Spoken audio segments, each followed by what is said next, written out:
Hello, everyone. I've been wanting to cover the uprising in Iran for quite a long time and finally made arrangements to do that and have the privilege today of speaking with Mazi Alinejad. She is an Iranian journalist and a rare example of an honest and unwavering reporter. Even more impressive is that she began her career reporting on her own government, taking punishments such as her arrest in 1994 for distributing leaflets with critical views, or her dismissal from her job as a parliamentary reporter in 2005 for publishing an article that called out the parliament for taking massive bonuses in secret while publicly claiming they had taken pay cuts.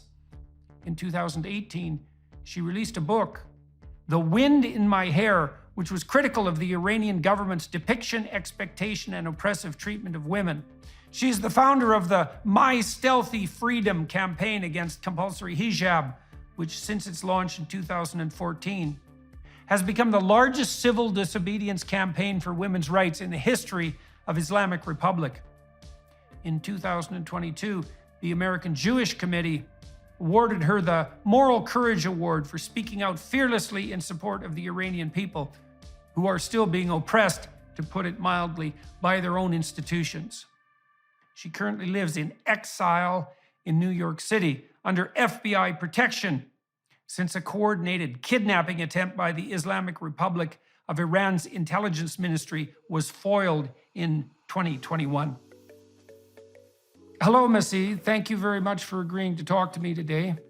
Thank you so much for having me, Jordan.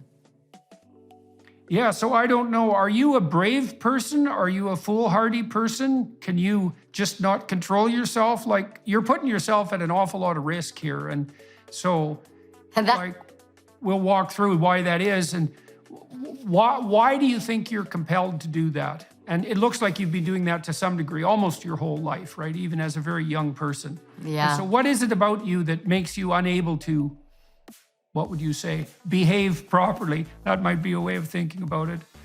That's funny. I mean, when you put it in that way, that maybe you cannot control yourself or you're really brave. This is what my mom used to say that. Because I remember that in my tiny village, I was a troublemaker. And people were like telling me that you cannot control yourself. And that was the way that they were actually describing my my attitude towards, I've been told all my life what to do, what not to do. So I had two options in my tiny village: to listen to those who make decision over my body, over my, everything, or to be a rebel.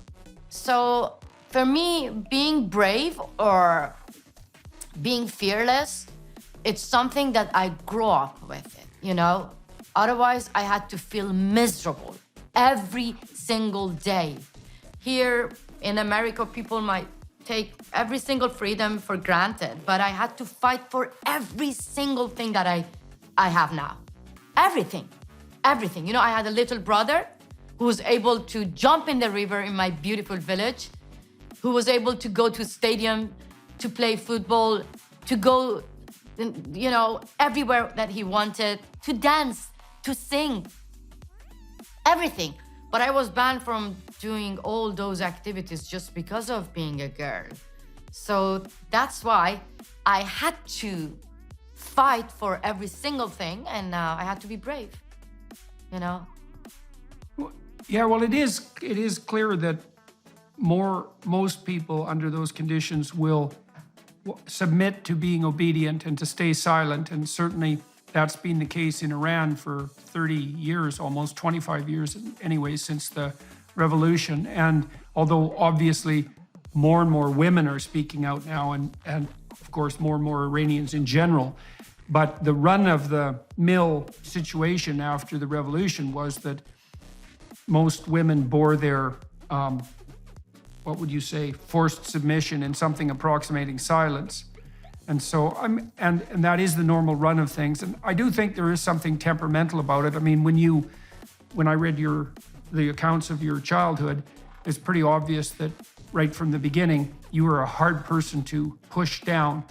And and it's very interesting to see how different people react under different situations. Do you want to walk us through your origins and talk about your early life a bit so that everybody understands where you came from and what your life was like? So, and we'll talk about that in parallel with the political situation in Iran. Sure. I mean, to be honest, I don't think Iranian women can be like obedient at all. Women in the Middle East, I mean, all of them, they are rebel because to us, it's the way to get our dignity back, our identity back. There is a famous saying actually in Persian that if you want Iranian women to do something, tell them not to do. So anyway, we practice our civil disobedience. And look, I was only 2 years old when the Islamic Revolution happened.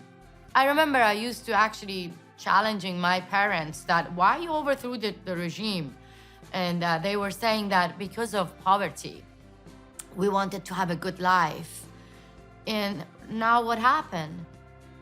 Poor are getting poorer every day.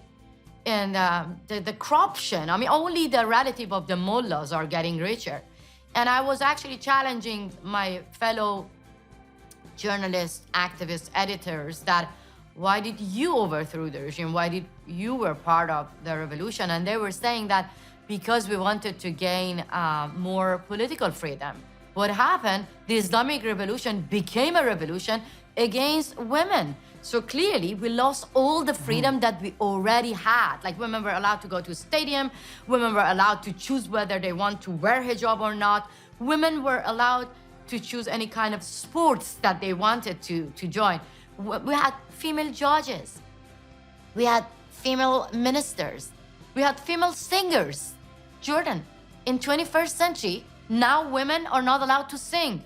So you see, we didn't gain any political freedom, but we lost all the social freedom that we already had. So that is why for women in Iran, every single day, it's like you are part of the war that has been imposed on us by the clerics, by the mullahs, by the Islamic Republic.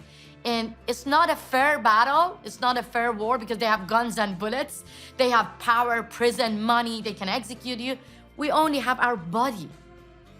We only have our voice.